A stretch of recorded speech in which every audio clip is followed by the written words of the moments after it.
Hey, what's up guys, it's Mike from TechPB, and today we're going to do just a little, like a small upgrade show on the BT TM7.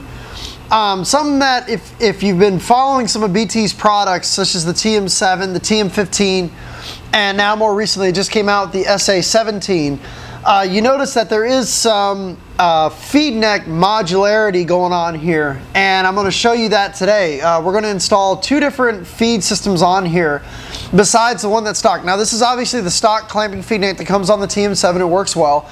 Then they also, you can now get, I believe this is either a 10 or a 12 round tube. I'm going to show you how easy this is to install for people that are looking for limited ammunition type games. And also I'm going to show you how easy it is to install the rip clip, which is basically you pull this off and it's two screws. Very, very quick and easy. So let's go ahead and get the camera in a little bit closer and let me show you how to install this. Okay, so the first thing we're going to do is let's go ahead and remove the stock feed neck, which is basically you just push a little button here and it slides forward. So let's go ahead and push the button. And on the Picatinny rail, you don't really catch it when you first see the gun, but there actually is it's actually thinner right here than it is in the front and the back. This little part right here is actually a thinner Picatinny rail. It's not really military spec, but it does allow you to mount and slide off and on the clamping feed necks a lot easier. So here's what we're going to do. Let me show you how easy it is to install the 10 round tube. So basically we're just going to put it over it, and then we're going to slide it back into place. There we go. And that is in place. And as you can see, that is a nice flush finish for people that are looking for the like the 10 round tubes. And something which is kind of cool, consequentially what happens is the sight rail on the back lines up with the sight here on the front. I don't know if I'd be able to get that lined up just right or not, but there you go. You can kind of get the idea. So you will be able to sight down the barrel with it or mount yourself some sort of red dot scope or something like that here on the top, as long as you can get it around this. There is a little bit of flexibility here if you need to push it around, but as you can see, what you can do is you basically turn this knob here. Okay, you can feed paintballs into here, it goes all the way back, then you turn it back. Release this and it'll spring you forward, and I think you'll get about 12 shots, maybe 13 or 14, I'm not exactly sure, but you will get you know, at least 10 to 13 shots on here, and it'll be spring loaded, and it'll be great for people that are looking for limited ammunition style, milsim style playing. So we got that out of the way, which is kind of cool.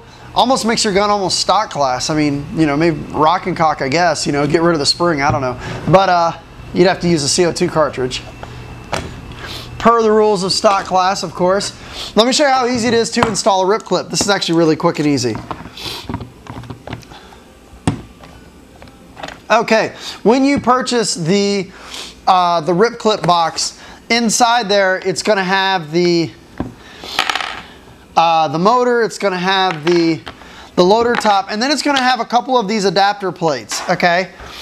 Now this adapter plate inside here says BT TM7, and it is molded to fit perfectly on the side of the TM7.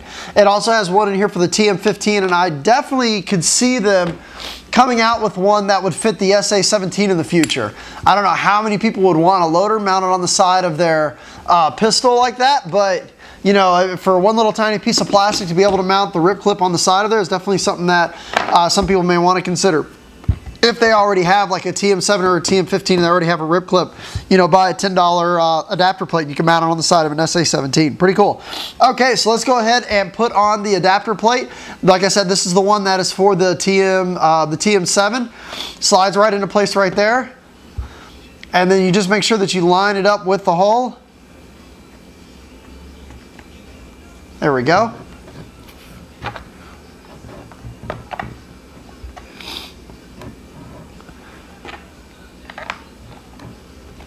Now it's a little bit tricky to get this these two screws in, but basically it just clamps itself right on top.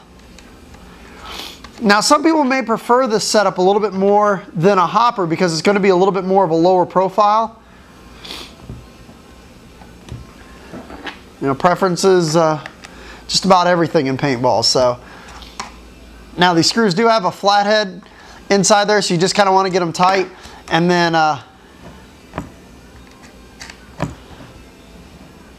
There we go. That's it. And we just installed the rip clip on the side of a TM7. So for people that are looking for, like I said, a little bit of a lower profile or are looking to sight down the barrel, which a lot of people really like to do, this would definitely be a good investment. Now the rip clip does run off of 4 AA's. I do recommend that if you are at a scenario game, just because of how long this thing stays on, you want to replace it after each day of play. You know, 5, 6, 7 hours of that thing staying constantly on.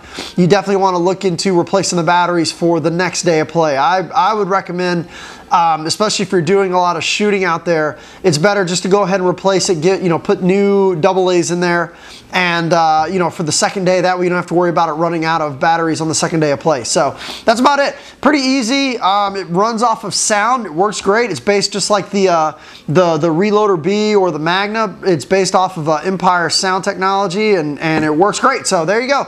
That is the rip clip mounted on the side of the TM7, and also we talked about mounting the small 10 or 12 round tube on the side as well. Thank you very much.